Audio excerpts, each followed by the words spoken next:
Terceira parte do nosso Evangelho no Lar, Evangelho segundo o Espiritismo, capítulo 16, não se pode servir a Deus e a Mamon, item 8, que pertence ao tópico desigualdade das riquezas. Aqui, como o capítulo trata de servir a Deus, servir a Mamon, né? Que a Mamon que é a matéria, que é o mundo material, que é o dinheiro, que é a riqueza, então Kardec vai tentar explicar diante da ótica espírita por que existe essa desigualdade de riquezas no mundo, né? Porque, vejam, se a gente parte do princípio de que existe um Deus, de que Deus é justo, de que Deus é amoroso, é misericordioso, ama seus filhos, aí as pessoas se perguntam, mas então peraí, por que uns nascem ricos, outros pobres, né?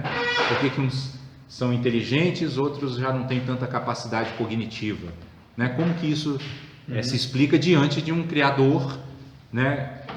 Todo-poderoso e absolutamente amoroso e compassivo? Então Kardec, falando disso, ele diz: a desigualdade das riquezas é um desses problemas que se procura em vão resolver se não se considera senão a vida atual. Então aqui ele já vai lançar mão de um princípio espírita, né?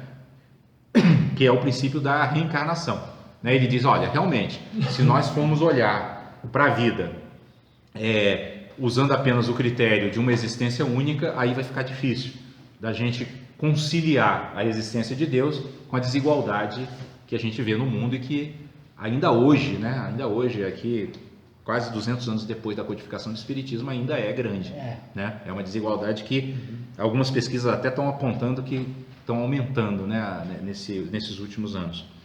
A primeira questão que se apresenta é esta: por que todos os homens não são igualmente ricos?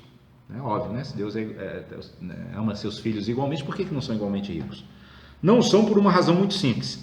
É que eles não são igualmente inteligentes, ativos e laboriosos para adquirir, nem moderados e previdentes para conservar. Então aqui ele lança a mão, primeiramente, de uma explicação que é a desigualdade mesmo de temperamento, de capacidade, vamos dizer, de trabalho, de empreendimento que cada pessoa apresenta, né? Embora, né, a gente saiba que isso não explica tudo, porque tem pessoas que muitas vezes, devido às condições em que nasceram, né, isso pode ser condições sociais, isso pode ser condições de saúde, elas podem não terem condições de adquirir riquezas por outros motivos que não simplesmente uma capacidade, né, vamos dizer assim, nesse sentido em que ele colocou aqui. Aliás, é um ponto matematicamente demonstrado que a fortuna igualmente repartida daria a cada qual uma parte mínima e insuficiente, que, supondo-se essa repartição feita, o equilíbrio estaria rompido em pouco tempo pela diversidade dos caracteres e das aptidões, que, supondo-a possível e durável, cada um tendo apenas do que viver, isso seria o aniquilamento de todos os grandes trabalhos que concorrem para o progresso e o bem-estar da humanidade. Vejam que Kardec está colocando aqui um princípio que a própria natureza utiliza, né? A natureza, por exemplo, ela, determinados lugares, ela acumula água, né? Aquilo quando enche muito, aí começa a escorrer para lugares que estão mais secos, né? Os lugares mais úmidos, né? Os lugares mais cheios costumam preencher os lugares mais vazios. Então Kardec está falando disso, né? Que num mundo, pelo menos é como eu faço a leitura disso aqui que ele está dizendo, num mundo onde os espíritos já fossem de fato espiritualmente evoluídos, aquele que fosse mais rico, né, empreenderia para que o mundo ficasse melhor para aqueles que têm menos, né, onde ele usaria, vamos dizer assim, estaria imbuído daquele espírito de serviço que Jesus colocou, né, aquele que quiser ser o primeiro no reino dos céus, seja o servidor de todos, né. Desse ponto de vista, se a gente considerasse o empreendedorismo de um ponto de vista cristão, o raciocínio seria o seguinte: poxa, eu vou abrir uma empresa, então eu não iria fazer uma pesquisa propriamente de mercado, no sentido assim, onde é que tem um nicho, até se usa, né, um nicho de mercado, onde eu vou ganhar mais, né? Mas eu faria uma pesquisa assim, onde é que a sociedade está precisando de um serviço que com meus talentos eu posso oferecer? E o dinheiro viria por consequência, porque vem, né? Porque a pessoa estaria se propondo seguir uma vocação, que como o próprio nome diz, né? Vocare, do latim, né, que é a voz interior, né, quer dizer, aquela qualidade, aquele talento que eu tenho e que eu posso oferecer, eu estaria buscando, né, pesquisando, olhando onde que eu posso oferecer com maior eficácia para ajudar a sociedade, né, para contribuir para que a sociedade fique melhor, né? Por quê? Porque o verdadeiro cristão, ele sabe que a sociedade é como o corpo e ele é como a célula. Se o corpo fica forte, o que significa? Todas as células estão fortes, não é isso? E se o corpo se enfraquece, todas as células se enfraquecem, né? Ao mesmo tempo, se cada célula se fortalece, o corpo como um todo também se fortalece. Então, o espírito cristão é esse que não vê muita diferença entre eu e o outro. Porque eu e o outro estamos mergulhados, embora cada um tenha a sua individualidade, nós estamos mergulhados no mesmo universo, né? Numa mesma sociedade, né? Cuja saúde ou doença vai ser a minha saúde ou a minha doença, né? Porque uma sociedade doente como a nossa hoje, por exemplo, que gera violência, né? Que gera uma série de problemas sociais, nós ficamos com problemas, porque a gente precisa se cuidar, a gente precisa botar câmeras de vigilância na nossa casa, a gente precisa tá andando sempre meio atento a ver se vai abrir, né? Não tem essas recomendações, na hora que eu vou abrir o portão da sua casa, cuidado, olhe para os lados e tal. Ou seja, a gente fica inseguro, né? A gente não se sente à vontade, né? Por quê? Porque a sociedade onde nós estamos vivendo está doente, né? Então, o verdadeiro empreendedorismo é esse, né? Que tem esse espírito de serviço. Falo verdadeiro empreendedorismo, assim, no sentido daquele empreendedorismo que está guiado por uma visão espiritual da vida, né? E aí o Kardec segue dizendo que supondo-se que a riqueza desse a cada um o necessário, não haveria mais o aguilhão que compele às grandes descobertas e aos empreendimentos úteis. Se Deus a concentra em certos pontos, é porque daí ela se derrama em quantidade suficiente segundo as necessidades. Só que aí a gente tem que ver o seguinte: ela se derrama em quantidade suficiente segundo as necessidades, desde que aquele que recebeu esse empréstimo, né, porque do ponto de vista espírita a riqueza que cada um recebe é um empréstimo divino, né, que ele colocou em nossas mãos, desde que esse que receba tenha esse espírito de fazer com que ela circule, né? Aí a gente vai ver que realmente como a prova da riqueza, como dizem os espíritos, é tão difícil, né? Porque a tendência é a gente atribuir a riqueza que veio às nossas mãos ao nosso esforço, ao nosso trabalho, e que muitas vezes é verdade. Entretanto, o nosso esforço e o nosso trabalho não é suficiente para produzi-la, né? Nós dependemos de uma série de outras conjunturas, circunstâncias que nos favoreceram, de apoiadores, né? Dos quais às vezes a gente se esquece, né? Então, eu vejo assim essa passagem de Kardec como ele descrevendo essa concentração de riqueza ser proveitosa para produzir empreendimentos quando ela está nas mãos daqueles que realmente querem servir, né? E não daqueles que querem, vamos dizer assim, simplesmente serem servidos. Seria essa, que em outras palavras seria, querem apenas se apropriar, né? Tanto é que hoje existe essa palavra, né? Propriedade, né? Até lá no nosso direito, propriedade privada, ou seja, é minha, não é de mais ninguém, né? Existe a nossa própria legislação, ela reflete o nosso estado espiritual atual, né? E aí Kardec segue dizendo: admitindo isso, pergunta-se por que Deus dá a riqueza a pessoas incapazes para fazê-la frutificar para o bem de todos? Aí ainda está uma prova da sabedoria e da bondade de Deus, dando ao homem o livre-arbítrio. Quis que ele alcançasse por sua própria experiência a distinção do bem e do mal, e que a prática do bem fosse o resultado dos seus esforços e da sua própria vontade. Então a gente vê isso hoje presente na nossa sociedade, né? Nós vemos pessoas ricas que têm um espírito de solidariedade, né? Um espírito comunitário, como vemos também pessoas ricas que é o contrário, né? Nós vemos empresas que não se preocupam minimamente com o bem-estar das pessoas, né? Esses acidentes que aconteceram, sobretudo desses rompimentos das represas da Vale do Rio Doce, assim, a gente acompanhando, né, as notícias na imprensa e como o processo se desenrolou, a gente vê o descaso total com os outros, né? se sabia do perigo que aquilo representava, se sabia os cuidados que tinha que ter, mas por uma preocupação meramente econômica, de ganhar mais, né? Uma ganância, na verdade, porque já é uma empresa que tem um faturamento de bilhões e bilhões e bilhões de dólares, né? Sei lá, mensais ou anuais. Então é uma ganância que injustificável, né? Então o que Kardec está dizendo aqui? O ser humano tem o livre-arbítrio, cada um vai responder por aquilo que não fez, que deixou de fazer. Quem recebeu esse poder na mão, tem, né? A quem muito foi dado, muito será pedido. Jesus fala isso. Então muito será pedido desses que receberam tanto e pouco fizeram, né? Ou que além de não fazer, ainda causaram tanto dano, né? Mortes e danos ambientais e etc.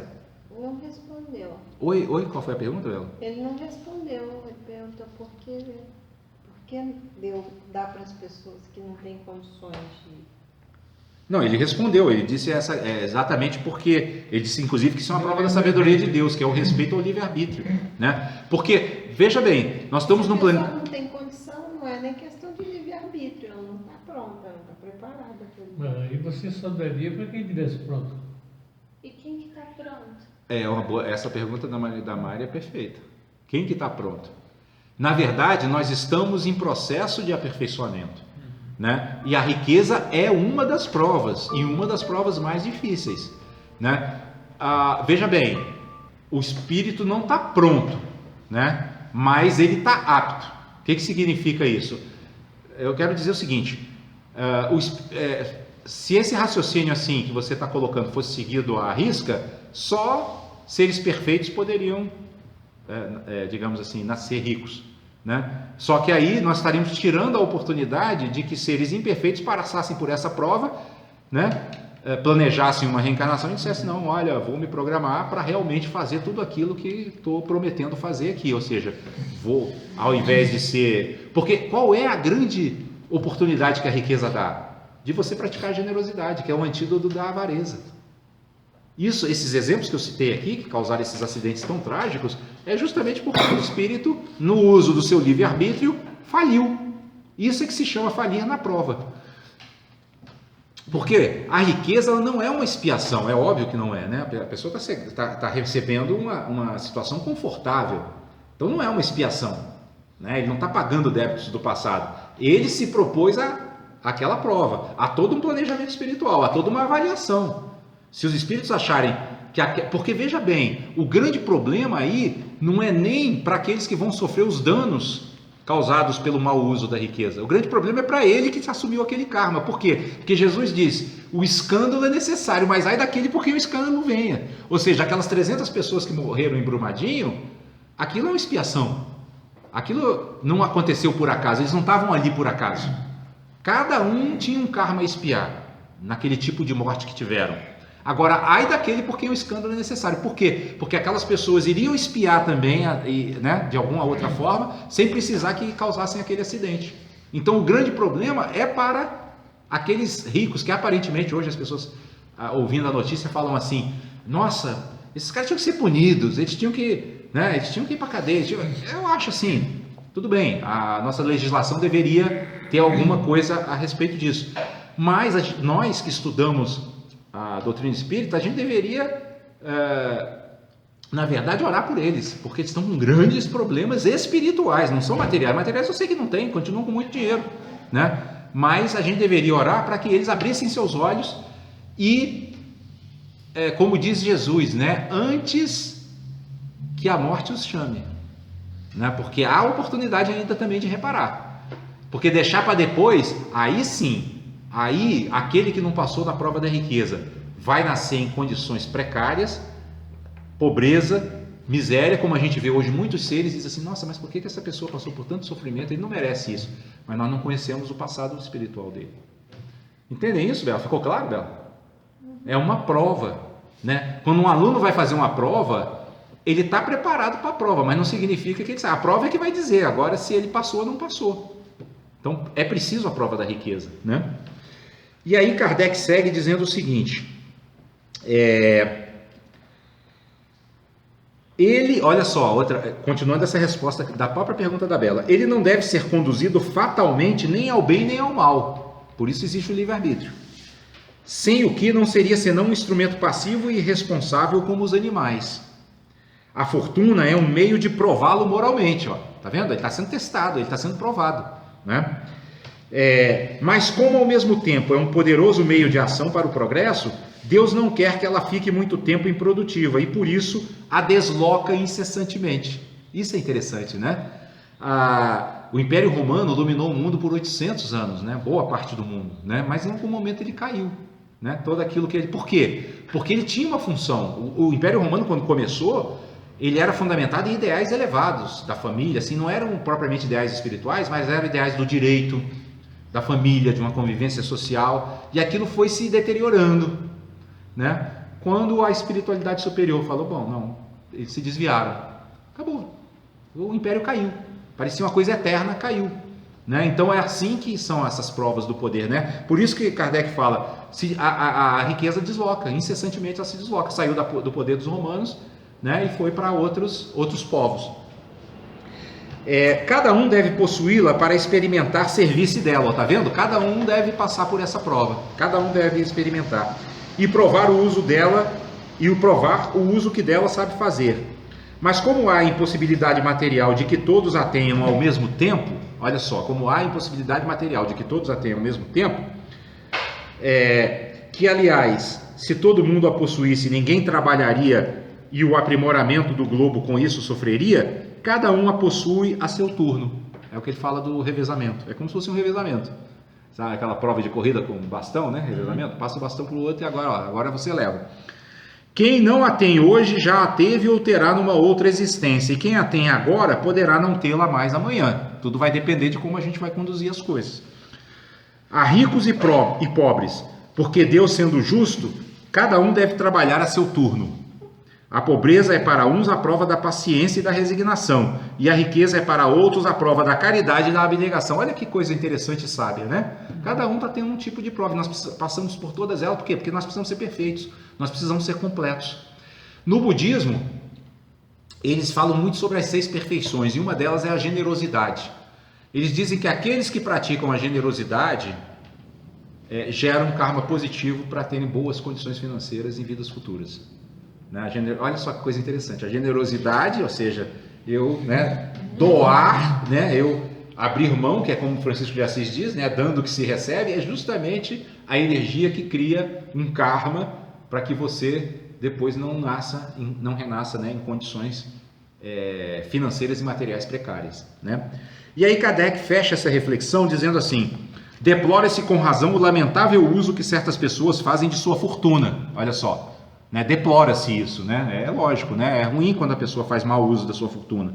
As ignóbeis paixões que a cobiça provoca, e se pergunta a Deus se é justo dar a riqueza a tais pessoas. Foi a pergunta da Bela, né? Será que é justo dar riqueza a tais pessoas, que usam tão mal a fortuna?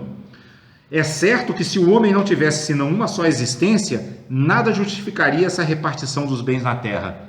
Mas se em lugar de limitar a visão à vida presente, considerar-se o conjunto das existências, vê-se que tudo se equilibra com justiça. É o que nós estamos fazendo aqui, A gente olhando o conjunto das existências, as reencarnações, a gente vê que tudo se equilibra, Que há uma justiça divina atuando, Que hoje, se aquele espírito que recebeu a prova da riqueza e não passou, ele vai passar por uma outra prova que o ensine a não ser avarento, que o ensine a ser generoso, para que depois ele passe de novo pela prova, porque não é assim que acontece, eu não passei na prova, eu tenho que fazer de novo. Só que na vida espiritual, às vezes você foi rico, não passou, você nasce pobre para aprender a valorizar, isso não é matemático, não estou dizendo que é assim que acontece automaticamente, mas muitas vezes acontece, você nasce pobre e depois nasce rico de novo, mas aí já sabendo valorizar mais aquilo, porque você não passou na prova antes, então a espiritualidade fala, você precisa de um treinamentozinho aqui. Vamos dar esse treinamento, depois disso você volta para a prova, vamos ver se você passa na próxima. Se na próxima você está mais preparado. Então é isso que Kardec está dizendo. Olhando dessa forma, essa justiça divina fica mais clara, O pobre, pois, não tem mais motivo para acusar a providência nem para invejar os ricos. E os ricos não têm mais do que se glorificar pelo que possuem. Se dela abusam, se os ricos abusam da riqueza, não será nem com os decretos, nem com as leis suntuárias que se remediará o mal. Isso é interessante, Porque agora, quando teve esses acidentes do rompimento das barragens, muita gente, tem que endurecer a lei. Aí a gente endurece a lei e não resolve o problema. Porque o problema está na consciência. Enquanto as consciências não estiverem purificadas, o que vai acontecer? As pessoas vão burlar a lei, né? Boa parte dos advogados fazem, né? Procurar, assim, às vezes o advogado sabe que o cara ali é culpado, né? Mas ele procura um meio, né? Ele fala, tem até uma expressão que eu não estou lembrando agora, é uma brecha, né? Uma brecha na lei, né? Ou seja, ele não está ali para fazer a justiça, né? Ele está ali para beneficiar o cliente, né? Assim, nesse caso, né? Lógico que tem advogados, porque é aquilo que a gente falou, em todos os setores da atividade humana tem os espíritos que querem prestar serviço, mas tem aqueles que realmente querem simplesmente ganhar, né? E aí Kardec conclui isso dizendo assim, depois de dizer que os decretos não resolvem, né? Ele diz assim, as leis podem momentaneamente mudar o exterior, e esse eu acho que é a essência da mensagem. As leis podem momentaneamente mudar o exterior, mas não podem mudar o coração. Por isso, elas não têm senão uma duração temporária e são sempre seguidas de uma reação mais desenfreada. Porque não é isso que a gente vê? Lança uma lei nova e já as pessoas se estruturam. No imposto de renda é bem interessante, né? O que as pessoas procuram? Qual é a brecha aqui para eu sonegar? Para eu pagar menos imposto, né? De um modo geral é isso. Então, cada lei nova que surgem artifícios para burlar a lei. Por quê? Porque está todo mundo dentro de uma visão egocentrada, né? Vem a mim tudo, a vosso reino nada, né? Ou seja, é me beneficiar. Como é que eu me beneficio mais? E aí Kardec termina dizendo, a fonte do mal está no egoísmo e no orgulho. Os abusos de toda espécie cessarão por si mesmos quando os homens se regerem pela lei da caridade. Então é isso, né? O resumo do capítulo é exatamente esse. Quando os homens se regerem pela lei da caridade, tudo vai estar resolvido. Por quê? Porque a lei da caridade não pode ser baixada por decreto. Se nós estivermos nos regendo pela lei da caridade, significa então que nosso coração mudou, que nós fomos purificados de todas as nossas obscuridades, né? De todas as nossas emoções perturbadoras, de todo o nosso egoísmo, né? Porque a gente percebe que todas essas grandes tragédias que poderiam ser evitadas, elas só não foram evitadas porque aqueles seres que poderiam evitá-las estavam pensando só em si, né? É como se fosse assim, eu primeiro e os outros que se danem, né? Esse é o espírito que está vigorando, e a lei da caridade ela transforma os corações, fazendo com que a gente passe a conduzir a nossa vida de tal maneira que a gente se abstenha de toda a ação que possa prejudicar os seres e pratique aquelas que possa beneficiá-los. O budismo ele é interessante nesse aspecto porque ele não tem ele tem eu falei da primeira perfeição, que é a generosidade, né? A segunda é a moralidade, só que a moralidade budista não é assim, não matarás, não roubarás, não adulterarás, não. A moralidade budista é assim, abstenha-se de praticar ações que prejudiquem os seres e pratique aquelas que vão trazer benefício. Por quê? Porque como a vida é muito mutável, os contextos são muito dinâmicos, a gente nunca pode dizer que, por exemplo, não matarás, em qualquer circunstância ele pode ser benéfico. Porque, por exemplo, a gente jamais condenaria um policial que chegue num lugar, veja que um criminoso está ali pronto para assassinar uma criança e não tem outra alternativa, ele atira na cabeça daquele criminoso, por exemplo, para evitar um mal a uma criança inocente, né? Então, assim, e aí, o não matarás, como é que fica? Ele cometeu, né, um erro, né, assumiu um karma negativo? Tudo depende da motivação. Aí é que está o ponto. O karma, ele é determinado pela motivação. Se ele atirou, por exemplo, dizendo assim, esse criminoso, vou matar, ele está querendo estuprar uma criança, ele gerou karma negativo. Mas se ele falou assim, que lamentável, vou ter que tirar uma vida para salvar essa criança, aí ele fez com a motivação correta, aí ele praticou a verdadeira moralidade. É claro isso, pessoal? Porque isso é muito importante, para que a gente não fique preso, né, em coisas assim rígidas que muitas vezes em determinadas circunstâncias podem não ser favoráveis. Então, o básico é o quê? Qual a motivação que está por detrás? Né? Porque, é como eu falei, como nesse exemplo desse policial, se ele atirou pensando assim, poxa, que pena, eu vou ter que tirar uma vida para salvar essa criança. Ele está manifestando amor pela criança e pelo criminoso que ele está tirando a vida. E é isso que faz a nossa alma se engrandecer.